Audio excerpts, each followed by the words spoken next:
نیت خالص دی. یو ملګري تپوس کړ خو هغه مجلس ته راغی، هغه وی چې یاره دا ځینې خلک په دې ژبه باندې دا نیت کول لازم نه ګڼي او ډېر ماشومان داسې دي وایي چې هغو ته نیتونه نه ورځي. نو دا خو ډېره ضروري خبره ده، اهمه خبره ده.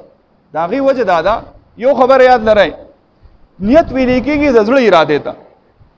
په دې خبره ښه ځان پوهېږئ. ها، نیت ویلی کېږي د زړه ارادې ته، نیت ویلی کېږي د زړه ارادې ته.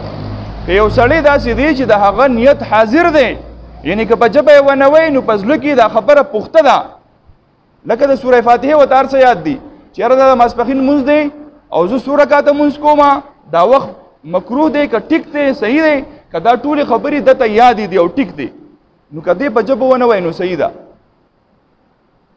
په دې باندې پوهېږئ؟ یو سړی په زړه نیت حاضر دی، هر څه باندې پوهه دی چې بھائی دا د ماسپښین ټیم دی، 4 رکعته فرض کومه، د دې امام پسې کومه او نیت یې حاضر دی، د زړه اراده بالکل برابر ده، نو که دې په ژبه ونه وایي ټیک دی. خو یو سړی داسې دی چې بھائی هغه غریب ته دا هم پته نه لګي، د ماسپښین مانځه ته ولاړ دی، وایي د مازدیګر لمونځ دا کوم په دې حاضر وخت باندې، نو دله لازمي ده. او دا موږ ټول یو ګورئ ښه سوچ ته ور دی، هر سړی سوچي دی، هر سړی سوچي دی، چا ته هم پته نه لګي. نو د ژبې دا نیت ضروري دی. د هغې وجه دا ده چې دته تعین وشي چې یاره دا وخت څه دی، دا وخت هم معلوم شي. دویم، زه دا رکعتونه څونه کومه او د څه ټیم یې کومه او د چا پسې کومه.